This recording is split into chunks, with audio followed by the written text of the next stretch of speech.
Bon- bonjour, bonjour. Oh, Bonjour à tous, j'espère que vous allez bien. On va continuer un petit peu la séance que nous avons eue la semaine dernière. Dans un sens, c'est une continuité, dans un autre sens, c'est une rupture. Et pour autant, on va toujours parler de Rachi, l'amener dans des euh, confins un peu différents. Et c'est avec un grand plaisir. On va peut-être un peu parler du Maroc. La question, elle mérite d'être posée. Quelle est la place que Rachid occupe dans l'enseignement traditionnel marocain? On pourrait croire que la réponse est évidente. Après tout, Rachid est partout. Dans le monde ashkénaze, c'est une évidence pédagogique, bien entendu. On ouvre le Chumash, Rachid est là. Il est indissociable, il est lié au texte, il est collé au texte. Il fait partie intrinsèquement du texte. Mais dès que l'on change de géographie, dès que l'on passe du nord de la France au sud, voire très au sud, au Maroc, alors quelque chose se déplace parce que l'enseignement traditionnel marocain, ce n'est pas une simple copie du modèle européen. Il a sa langue, il a ses codes, il a sa méthode, il a son rythme. Et surtout, c'est peut-être un détail, mais c'est un détail décisif, il a une histoire. Et cette histoire, elle commence réellement à partir de l'expulsion des Juifs d'Espagne, ce que l'on appelle les célèbres Mégorachim, les expulsés d'Espagne à la toute fin du XVe siècle. Et pendant près de 5 siècles, des générations d'enfants passent par le Talmud Torah. Et c'est de ce Talmud Torah qu'on a aujourd'hui encore, mais qui est un système très structuré au Maroc et pas qu'au Maroc, très stable, profondément enraciné. Et ce que nous savons de cet enseignement ne repose pas sur des impressions, on a des sources, on a des témoignages, et surtout c'est un fait très intéressant, il y a aussi une vaste littérature de responsables, donc d'ouvrages, de questions-réponses rabbiniques du Maghreb et issus du Maghreb et principalement des 3 derniers siècles. Donc, qui nous permet, au final, cette littérature nous permet de reconstruire assez précisément comment on étudiait là-bas.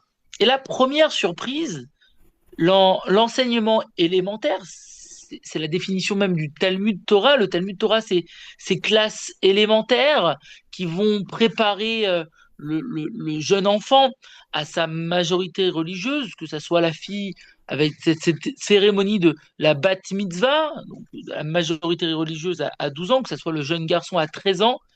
C'est donc un enseignement élémentaire, et ben, il ne se fait pas en hébreu. Il se fait en judéo-arabe. Autrement dit, l'enfant, dans ses cours élémentaires préparatoires, apprend le texte biblique, qui est lui en hébreu, mais il l'apprend immédiatement en arabe. Il le mémorise, il le répète, et c'est fondamental lorsqu'on parle de cet enseignement marocain, puisque il est oral, on en reparlera, et donc il y a une forme de répétition qui est associée à cet enseignement qui est fondamental. Le programme, il est clair.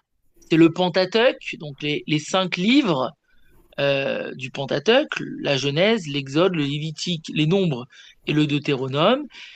4 des 5 rouleaux, le livre de Esther, le livre du Cantique des Cantiques, le livre de Ruth, et le livre, et j'en oublie un, le livre des psaumes, si je ne m'abuse.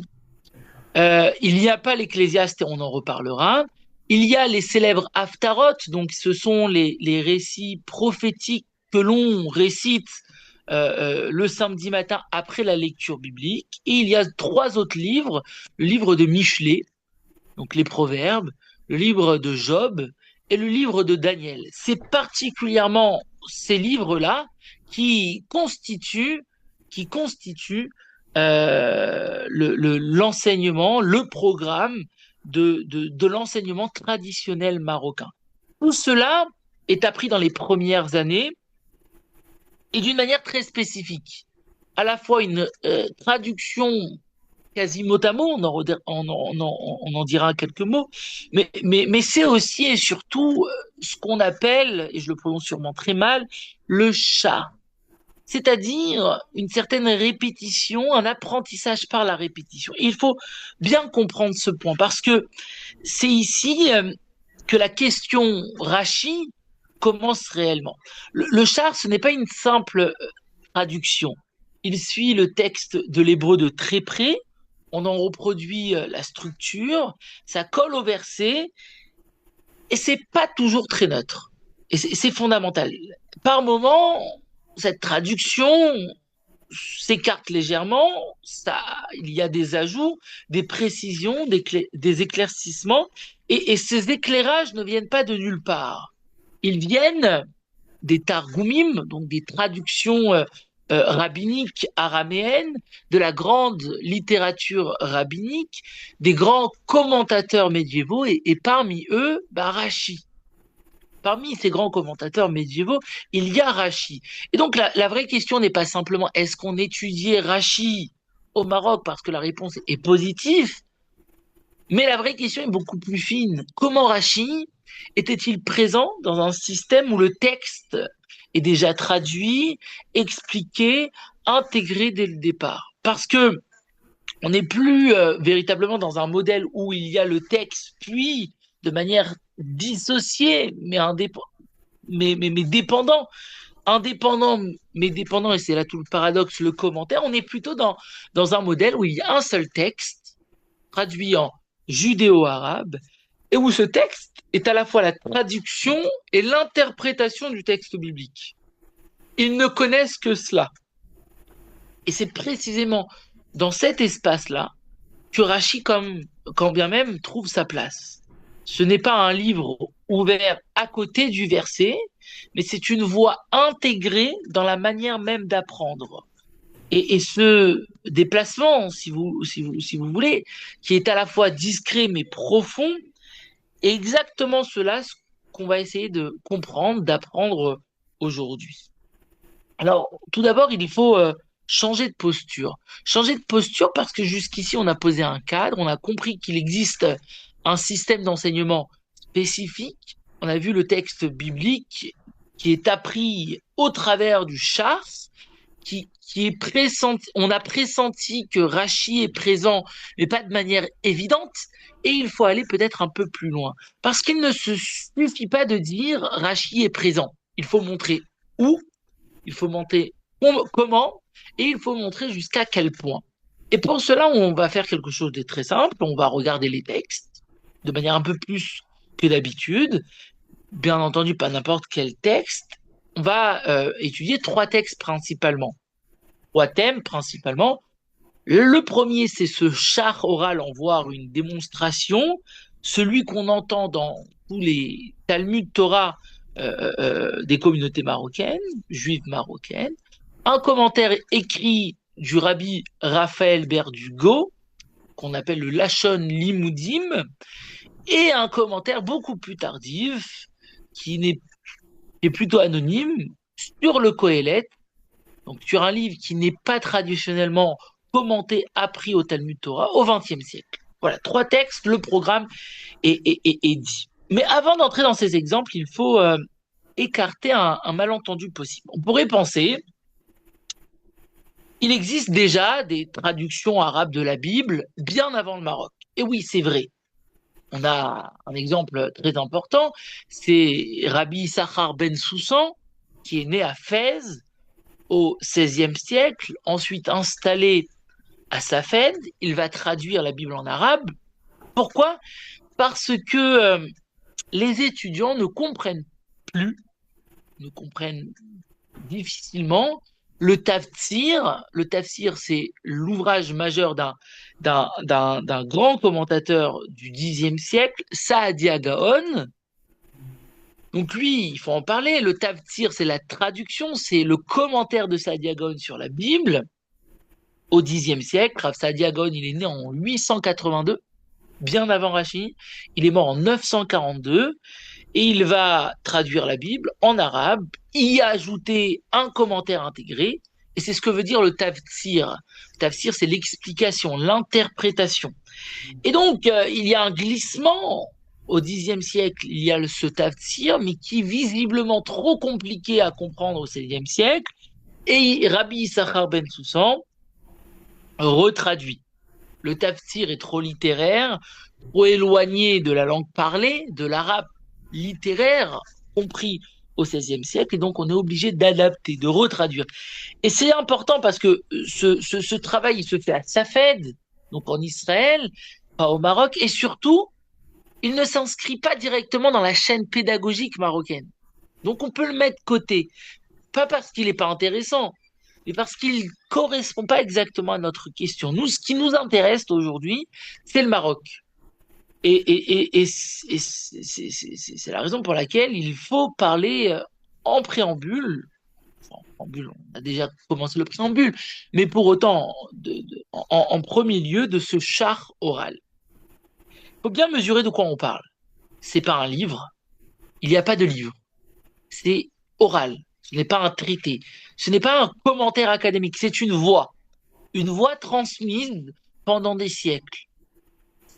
Les élèves du Talmud Torah, et vous allez voir mon beau-père par exemple, qui a appris au Talmud Torah à Meknes, et ben c'est comme ça qu'il apprenait. Mon grand-père à Rabat, c'est exactement de la même manière qu'ils apprenaient. Il ne lisait pas, il ne savait pas fondamentalement lire, mais il savait parce que oralement, on leur communiquait, on leur transmettait cette voix transmise pendant des siècles, à la virgule près, à la cantillation prête. C'est-à-dire, il savait le chanter, le répéter, mais sans fondamentalement le lire. La plupart des versions que nous possédons ont été enregistrées au XXe siècle. Mais en fait, ce texte, cette voix, elle est beaucoup plus ancienne. Elle est fixée environ il y a 5 siècles, à l'époque qui suit l'expulsion d'Espagne, on en a parlé. Et depuis, en fait, bah, ce texte, cette voix, elle a très peu bougé. Et c'est même assez frappant dans un monde où tout change, où les langues évoluent, où les traditions se transforment. Ce char, cette oralité, elle a une stabilité étonnante. Comme si, une fois fixée, elle avait été transmise avec une fidélité absolue. Et on retrouve ce que l'on avait pressenti. Ce char, en principe une traduction littérale, seulement en principe, parce qu'en réalité, il s'autorise quelques écarts, quelques glissements, des ajouts. Et ces écarts, c'est le thème de notre étude aujourd'hui, ces écarts sont précieux parce qu'ils nous permettent de voir ce qui se cache derrière cette cristallisation de cette oralité. Et c'est exactement là, dans ces glissements, que Rachi apparaît ou réapparaît. Pas comme une citation, pas comme un Rachi dit, ce que dit Rachi, cette fameuse question que le judaïsme ashkénaze a, a, a consacrée, mais plutôt dans l'enseignement marocain, on est plutôt comme une source intermédiaire. Et souvent, le mécanisme, il est le suivant. Le Targum propose une interprétation. Le Targum, c'est la traduction par les grands maîtres rabbiniques du Talmud, notamment Onkelos, qui a une histoire toute particulière, qui était le fils d'un général romain qui s'est converti et qui a produit une traduction. Mais quand on parle de traduction, c'est peut-être important d'en faire une petite parenthèse. Ce n'est pas une traduction littérale mot à mot, c'est une traduction rabbinique. Vous savez que la traduction enfin, a un aspect négatif parce que toute traduction trahit, mais ces grandes traductions rabbiniques, celles qui ont été consacrées, si vous voulez, elles ont quelque chose de particulier parce qu'elles prennent la littérature rabbinique, donc cette Torah orale, qui vient compléter la Torah écrite, on l'a dit plusieurs fois, et ils viennent, ces traductions rabbiniques, elles viennent enrichir au final le texte.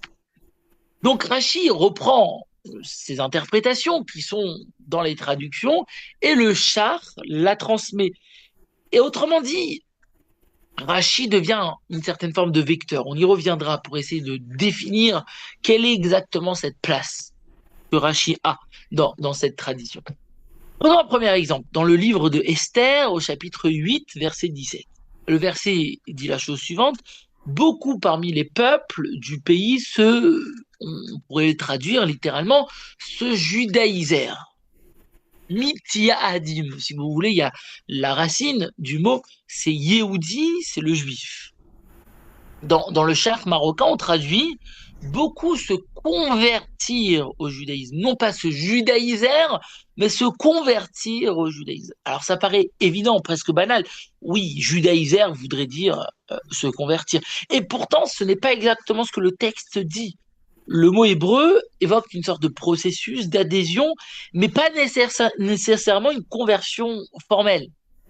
Juste une adhésion, une communauté peut-être qui devient un peu plus religieuse, une communauté juive qui est un peu plus impliquée, un peu plus engagée. C'est ce que le texte dit. Le texte ne parle pas de conversion, ne parle pas de processus formel. Et si on pose la question, mais d'où vient cette traduction? Eh ben, elle apparaît dans le Targum. Elle passe ensuite par Rashi, qui lui utilise le terme non pas de mityahadim, donc se judaïser, mais mitgayerim, se convertir. Et donc ce terme, on le retrouve transformé en arabe dialectal. Je le prononcerai sur mon mal, mais la racine est la même. Idgiru. Et là, il faut bien voir ce qui se passe. Ce n'est pas simplement une traduction, parce que le texte en hébreu ne le dit pas. Il parle de judaïser. C'est un mot hébreu qui a traversé un commentaire, donc qui a été enrichi par la traduction tout d'abord de Onkelos, mais aussi par le commentaire de Rashi, pour rentrer dans une autre langue. Autrement dit, Rashi, grâce à Rashi, on a la possibilité de laisser une trace dans une autre langue, dans une autre traduction, dans le vocabulaire lui-même. Si vous comprenez, c'est extrêmement original et inédit. Prenons un deuxième exemple, encore plus parlant. Dans le livre de Job, le verset mentionne: alors Eliaou, fils de Barachel, le Bouzite, de la lignée de Ram, se mit en colère. Verset 2 du chapitre 32 de Job. De la lignée de Ram. Dans le char marocain, on ne traduit pas littéralement. Ram est un personnage inconnu dans la Bible, et on le traduit de la lignée de Abraham. C'est pas la même chose, Ram et Abraham. Alors, c'est un sceau, et ce sceau, il n'est pas arbitraire. Il existe déjà dans le Targum, mais encore une fois, ça passe par Rashi. Donc le schéma se confirme. Rashi n'invente rien. Il transmet, il fixe, il diffuse, et cette version s'est stabilisée il y a 5 siècles au travers du char. Troisième exemple totalement intéressant, dans le Cantique des Cantiques. Vous voyez que les textes sont les textes étudiés au Talmud Torah. On a parlé du livre de Esther, du livre de Job, et le Cantique de Cantiques. C'est les livres utilisés, étudiés dans le programme du judaïsme marocain. Donc le verset du Cantique des Cantiques, chapitre 6, verset 4, le verset dit la chose suivante: le Cantique des Cantiques est un grand poème, est très lyrique et poétique. Le verset dit la chose suivante: tu es belle comme Tirsa, ô ma compagne. Alors la lecture simple, c'est que Tirsa, c'est soit le nom d'une ville, soit le nom d'un personnage biblique, d'une femme biblique, celle qui est une des 5 filles de Sélophrade. Sélophrade est un personnage assez intéressant, et je vous laisse faire vos recherches. Il faut rechercher. Et donc, c'est dans le judaïsme, enfin dans la lecture simple, Tirsa, c'est soit le nom d'une ville, soit le nom d'un personnage biblique. Et pour autant, dans le char marocain, on ne parle pas de ville, on traduit: tu es belle parce que tu es désirée. Et là, on change totalement de registre. On ne parle plus d'une personne ni d'une ville, on traduit. On passe du géographique au psychologique. Et encore une fois, ce déplacement, ce changement existe parce que dans les sources anciennes, il y a un lien entre Tirtsa et désiré. Elle correspond à ce que Rashi, le commentaire de Rashi, et c'est exactement cette formulation qui est reprise dans le char, parce que Tirtsa, et avant de continuer, Tirtsa, ça veut dire le désir c'est la traduction du mot. Être désiré, c'est cette racine de ce mot-là qui vient de volonté. Et donc Rachid traduit le mot, et en quelque sorte, ça passe dans la traduction, dans les communautés juives marocaines, dans ce fameux char. Alors, ces trois exemples disent quelque chose de très fort. Ils montrent que le char n'est pas une traduction neutre, c'est traversé par des interprétations, et parmi ces interprétations, Rachid joue toujours, ou souvent, un rôle central. Et c'est là le point le plus important, parce qu'il y a 5 siècles déjà, au moment où le char se fixe, Rachid est déjà intégré dans le processus. Pas après, pas en complément, dès le départ. Et ça change complètement la manière de voir les choses, parce que cela veut dire que dans l'enseignement marocain, on n'a pas ajouté Rachi au texte, on a construit un système dans lequel Rachi était déjà présent au moment même où l'on apprend à lire. Et à partir de là, on peut commencer à comprendre vraiment ce que signifie la place de Rachi dans ce cadre bien précis. C'est pas un commentaire parmi les autres, ce n'est pas une autorité parmi d'autres, c'est une structure. Il fait partie même de la structure. Alors, il est peut-être plutôt invisible. On ne retrouve pas, voilà, si le commentaire de Rachi, on ne retrouve pas la référence de Rachi, mais pour autant, il fait partie de la structure. Alors, on va voir maintenant le deuxième point, comment cette présence invisible évolue. Comment on passe de l'oral au commentaire écrit. Alors jusqu'ici, on était vraiment dans une transmission, celle qu'on a appelée orale, invisible, cette voix, ce texte appris par cœur, ce commentaire intégré sans être nommé. Mais à un moment, bah, il y a quand bien même un rabbin qui écrit, des rabbins qui écrivent, et un notamment à la toute fin du XVIIIe siècle, à Fès, Rabbi Raphaël Berdugo, et c'est là que la situation change en quelque sorte.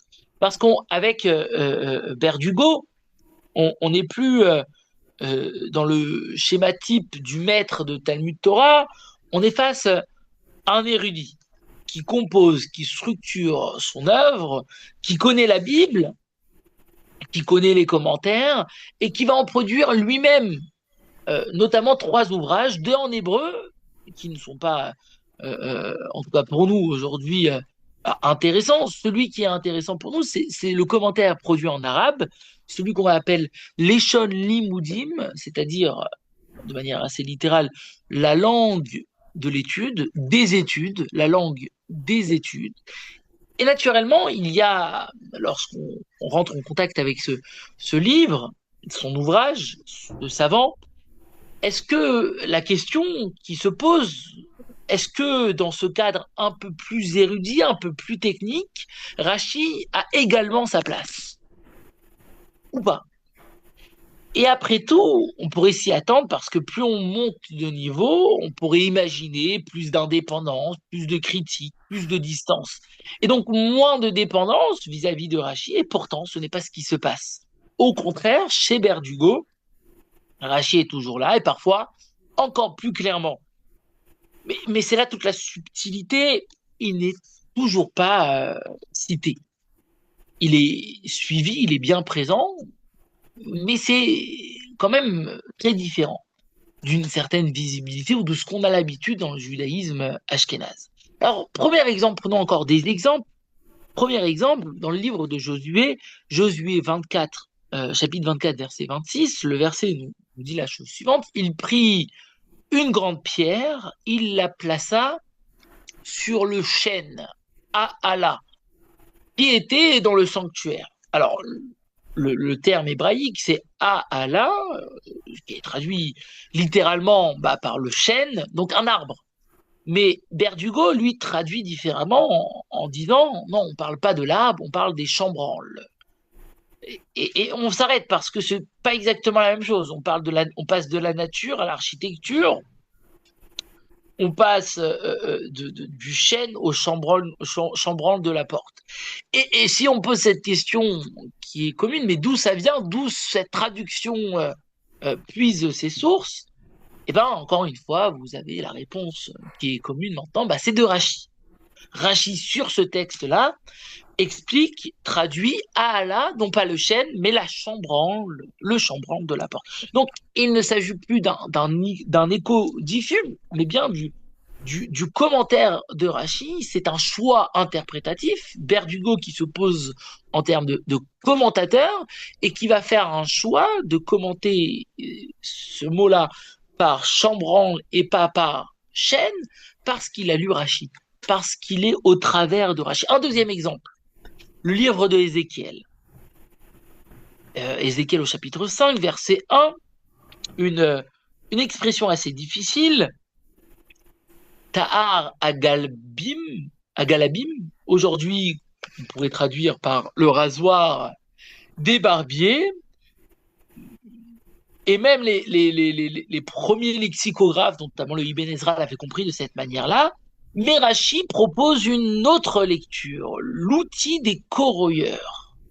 Et objectivement, cette lecture, elle est discutable. Et pourtant, c'est celle que reprend Berdugo.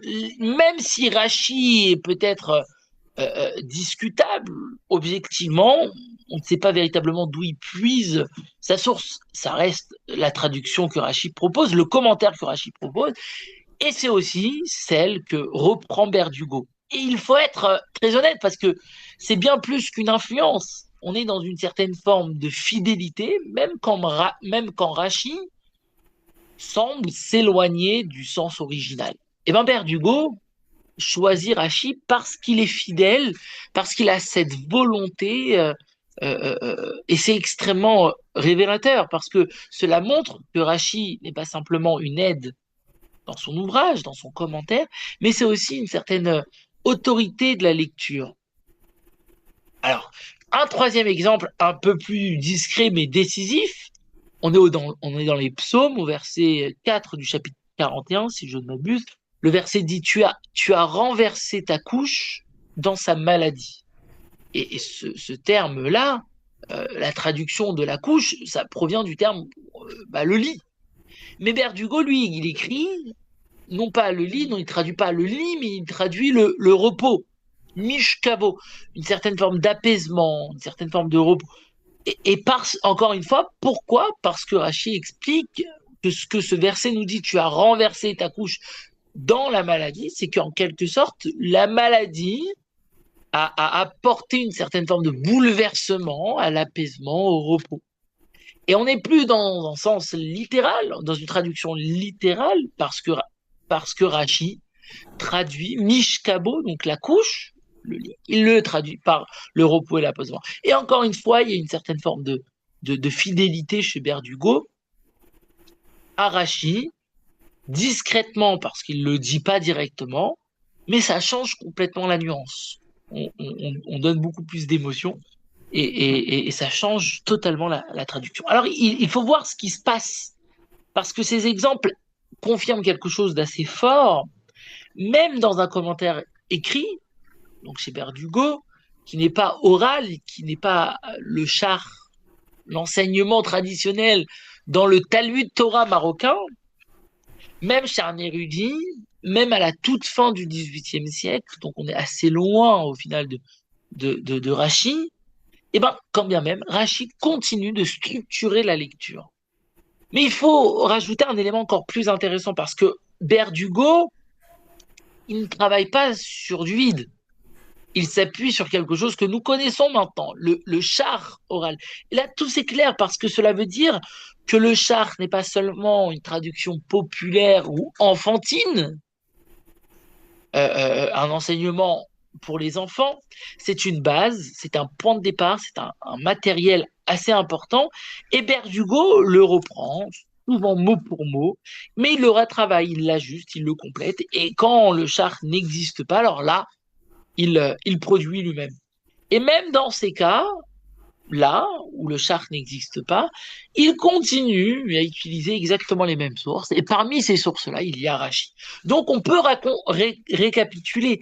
On a maintenant deux niveaux, si vous voulez. On a le char oral, la tradition orale communiquée par les enfants, où Rachi est intégré, diffus, implicite. On a Berdugo où là il y a une certaine forme de fidélité à Rachid qui est structurant et surtout très décisif. Mais dans les deux cas, on retrouve le même phénomène. Rachid n'est pas seulement présent, il oriente la compréhension, il influence les choix de la traduction et surtout, et c'est là que tout se joue, il traverse des formes à la fois orales, à la fois écrites, à la fois populaires et à la fois savantes, sans jamais véritablement disparaître. Et à ce stade, on commence à comprendre quelque chose d'assez rare. Rachid n'est pas simplement un commentaire étudié au Maroc, il est devenu une grille de lecture, il est devenu une grille de lecture. Et maintenant, il reste peut-être la troisième étape, celle qui n'est peut-être pas la dernière étape, mais qui est quand même la troisième étape. On arrive à une époque encore un peu plus tardive, quand la tradition euh, continue, mais dans un monde déjà transformé. Et on pourrait se dire à ce moment-là, bon, Rachi est présent dans le char, mais uniquement dans le cadre scolaire classique. Autrement dit, dans le Pentateuque, dans les textes étudiés au Talmud Torah, dans ces textes que l'enfant apprend dès le début. Mais que se passe-t-il lorsqu'on sort de ce cadre? Prenons un cas bien précis, un cas presque marginal. Le livre de Coëlette, le livre de l'Ecclésiaste, ce livre difficile, philosophique, parfois déroutant, et surtout, un détail très important, il ne fait pas partie du cursus élémentaire des Talmud Torah marocains. Donc, logiquement, on pourrait s'attendre à ceci, pas de char, donc, ou bien un char un peu plus libre, un peu moins consacré, un texte moins structuré, et donc,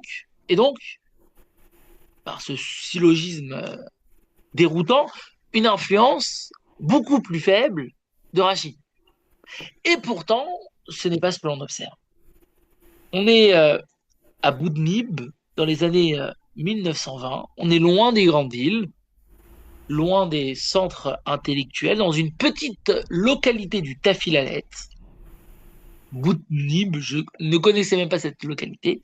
Le Tafilalet, j'en ai lointainement entendu, mais Boudnib, dans les années 1920, un maître et son élève entreprennent quelque chose de très simple. Traduire, enfin très simple ou très complexe, mais traduire Coëlette, donc le livre de l'Ecclésiaste, si vous voulez, c'est la traduction française, en judéo-arabe. Alors pas pour le publier, pas pour en faire une œuvre savante, pas pour comprendre, mais plutôt pour comprendre, pour transmettre. Et ce qu'ils produisent, eh ben, c'est très révélateur, en tout cas pour nous, pour notre objet d'étude, parce que leur travail reproduit exactement le modèle du shtar traditionnel. Le verset en hébreu, traduit immédiatement au final mot à mot, avec une certaine forme de fidélité maximale. Et donc, autrement dit, même en dehors du cursus officiel du modèle pédagogique du judaïsme marocain, eh ben, le modèle reste plus ou moins le même. Et là, la question revient, est-ce que Rachi est encore là?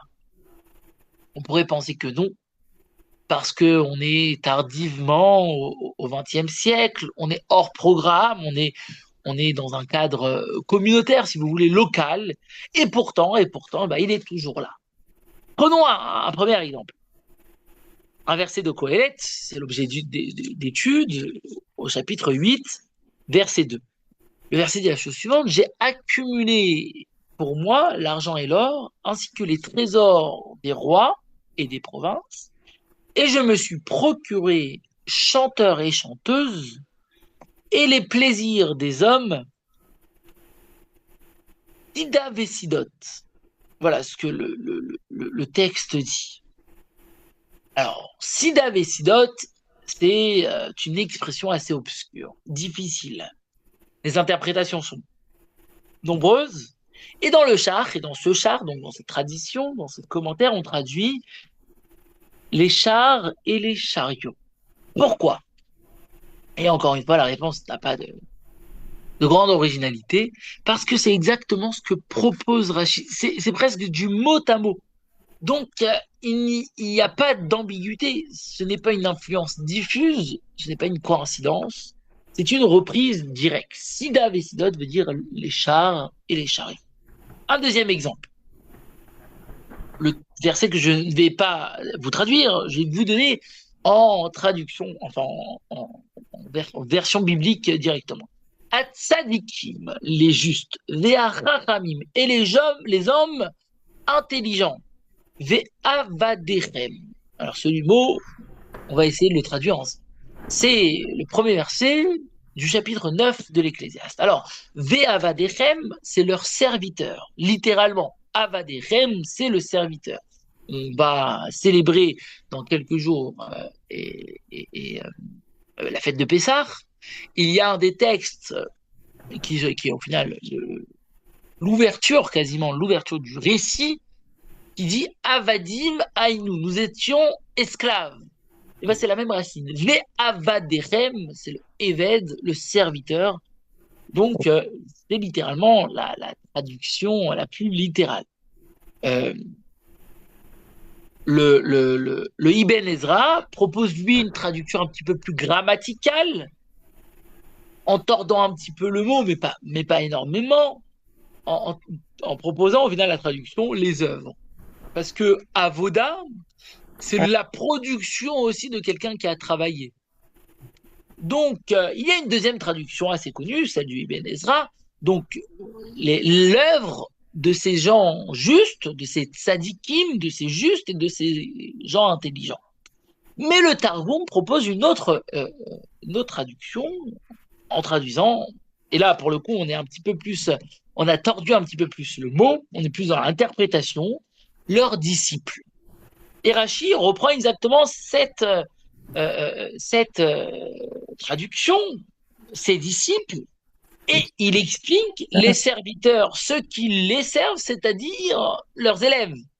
Les serviteurs des tzadikim, des gens justes, des gens intelligents, sont donc les élèves. C'est les personnes qui vénèrent un petit peu ces maîtres-là. Et si on regarde maintenant le char marocain, eh ben, on traduit cet ouvrage-là dans Tafilalet, il traduit ceux qui les servent exactement dans le sens de Rashi, c'est-à-dire les élèves. Pas dans le sens littéral, ni dans le sens grammatical, mais dans le sens de Rashi. Ceux qui servent ces maîtres-là, donc, soit dit en même temps, les élèves. Et c'est là quelque chose qui devient au final très clair, parce qu'on n'est plus dans des cas isolés. Alors, on n'a pas fait l'expression globale, mais quand bien même, ces quelques exemples nous montrent que c'est bien plus qu'une impression générale. On a ici un texte tardif, hors du programme pédagogique, produit localement dans un cadre et un contexte assez modeste, et pour autant, Rashi structure encore l'interprétation. Donc, il faut conclure, mais il faut aussi reformuler. Jusqu'ici, on aurait pu dire que Rashi est présent dans l'enseignement marocain, mais il faut être beaucoup plus précis, parce que Rashi, il est présent dans tout le système, au final. Dans le char oral, depuis 5 siècles, dans les commentaires savants, notamment Berdugo, dans les productions tardives, au XXe siècle, à Boutnim. Et donc, autrement dit, ce n'est plus une influence ponctuelle, c'est une continuité. Et donc, à ce stade, une difficulté, quand bien même, peut apparaître. Parce que dans plusieurs exemples, on pourrait dire, ce n'est pas Rashi, c'est le Targum. Ce n'est pas Rashi, c'est le Targum. Donc, le Targum, la traduction rabbinique qui date entre le 2e et le 5e siècle. Et c'est pas faux, parce que beaucoup d'interprétations remontent au Targumim, donc aux traductions araméennes rabbiniques. Alors pourquoi au final insister sur Rashi? La réponse est simple. Parce que dans le monde marocain, les enseignants n'étudiaient pas les Targumim. À part Onkelos et encore, leur référence principale, leur outil concret et accessible, c'était Rashi.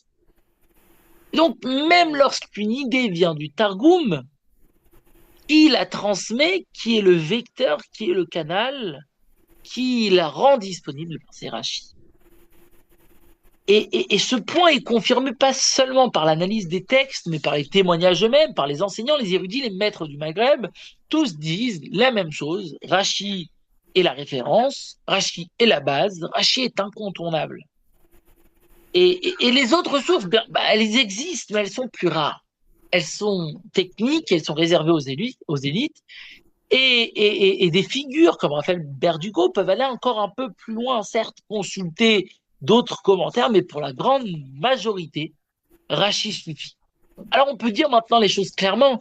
La place de Rachi dans l'enseignement marocain, elle n'est pas seulement importante, elle est structurante, pas parce qu'il est le seul, mais parce qu'il est le plus accessible, parce qu'il est le plus transmis, parce qu'il est le plus intégré, le plus stable et finalement le plus efficace pédagogiquement.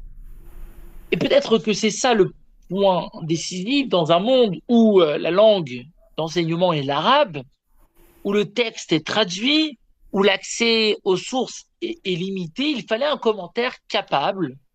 Et au final, on découvre, en tout cas pour moi, je découvre aujourd'hui une autre facette de Rachi qui n'est pas celle qui est communément acquise, mais on découvre un commentaire capable de simplifier, on le savait, de clarifier, on le savait, mais de transmettre en termes de géographie et de culture euh, euh, assez éloignées et assez différentes, ça c'est original. Donc Rachi, au fond, il n'est pas seulement passé au Maroc ou par le Maroc, il a trouvé au Maroc un terrain où sa méthode devenait indispensable. Et c'est peut-être pour cela qu'il est resté si longtemps. Mais ça, c'est totalement ironique. Et finalement, Rachi, au fond, tout cela pouvait se dire beaucoup plus simplement. Un jour, un Meknès, un érudit formule la chose sans détour, sans démonstration, sans appareil critique. Et il dit, qu'est-ce que l'étude de la Bible si elle ne s'accompagne pas d'une consultation assidue de Rachi? Car enfin, nous ne possédons pas d'autre Bible que celle que Rachi a illuminée de ses feux, tantôt dans le détail, tantôt dans l'ensemble. Alors là, tout est dit, parce que on pourrait essayer de montrer longuement ce qu'il dit, mais en fait, lui, il le dit en une phrase. Rachi n'est pas seulement un commentaire, c'est une manière de lire. C'est le livre lui-même.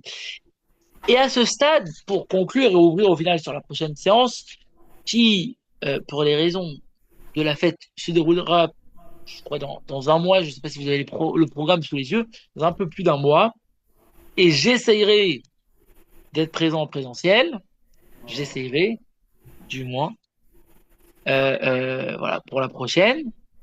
Donc, une manière de conclure à la fois une étape, parce qu'on conclut aujourd'hui une étape, euh, d'une certaine manière, il faut élargir. Parce que ce que nous avons décrit pour le Maroc, ce n'est pas une exception. Ce n'était pas l'objet de cette idée. Ce n'est pas une exception. C'est une règle. Dans la plupart des communautés juives, Rachi s'impose comme le commentaire par excellence.